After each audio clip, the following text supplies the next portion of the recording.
Fundado em 1857, o Instituto Nacional de Educação de Surdos é o Centro de Referência Nacional na área da surdez. Órgão integrante do Ministério da Educação, atua no sentido de promover e assegurar o desenvolvimento da pessoa surda e sua socialização da forma mais plena possível.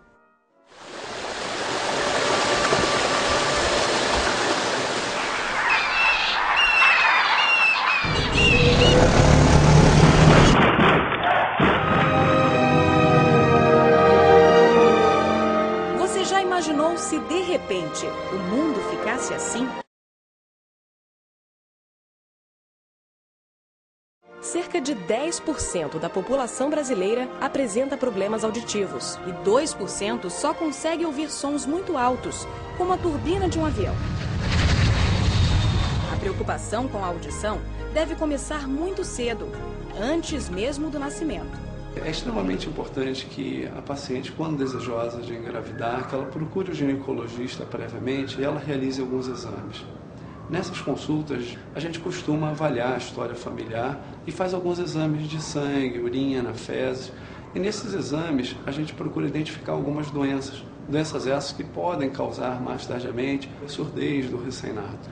E as principais, no nosso meio, nós temos a rubéola, que ainda é uma incidência grande, a gente tem como evitar. Se tiver toxoplasmose, podemos tratar. Se tiver sífilis, podemos tratar. A partir da 20ª semana de gestação, o bebê já é capaz de escutar. Quando nasce, já distingue e reconhece a voz da mãe. A ideia de prevenir e detectar precocemente não é uma coisa nova. Já na década de 60 foram lançados os primeiros programas desse instituto com relação ao diagnóstico precoce. O exame de otoemissão acústica, também conhecido como o teste da orelhinha, é aplicado nos recém-nascidos antes da alta hospitalar. Como que é o teste? O teste dói? Como que é? Não, o teste não dói. É colocado uma sondazinha na orelhinha do bebê, só necessita que ele esteja em estado de sono profundo. É mandado um estímulo, pi, pi, pi, pi.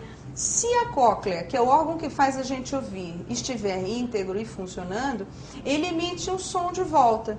E o microfone miniaturizado que está colocado na orelhinha do bebê de vocês, ele capta essa resposta e me mostra num display luminoso. O exame é obrigatório em diversos municípios. No Rio de Janeiro, é obrigatório desde maio de 2000. O bebê que não passa no teste é encaminhado para diagnóstico e seu comportamento auditivo é observado. Os bebês são capazes de notar mesmo os mais suaves ruídos. A audiometria comportamental, realizada com o kit auditivo, mostra a resposta do bebê.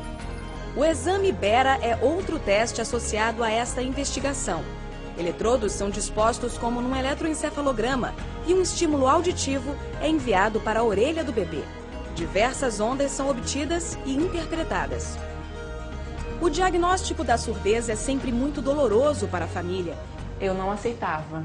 Isso era a pior parte. Desculpa, entendeu? Ele aparentemente parecia uma criança assim, nervosa quando ele queria alguma coisa.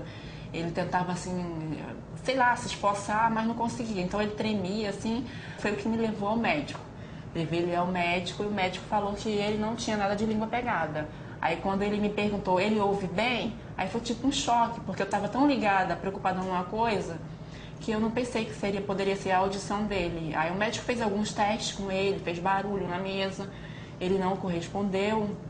Aí ele falou, bom, não vou te dar nenhum diagnóstico, mas provavelmente ele não ouve. Ele me encaminhou para o Hospital do Fundão e eu consegui fazer o exame Bera. E aí então, a partir desse momento, foi provado que ele tinha uma perca muito profunda. A Libras, Língua Brasileira de Sinais, pode ajudar nesse desafio, especialmente nos casos de crianças com perda neurosensorial profunda. Dessa forma, a criança obterá uma linguagem capaz de organizar seu pensamento e, a partir dos 3 anos de idade, poderá ser incluída na pré-escola. O que vocês viram de Libras e o que nós apresentamos, o que foi apresentado na história, mostra como a criança, quanto mais cedo isso for usado com a criança, quanto mais cedo ela tiver acesso a Libras, mais ela consegue se desenvolver, mais ela tem possibilidade de perceber situações à volta dela.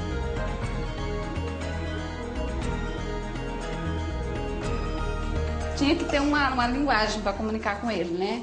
Aqui no INES eu consegui vaga para ele estudar e para mim aprender a língua de sinais também. Porque aqui tem a língua de Libras para as mães, que ajuda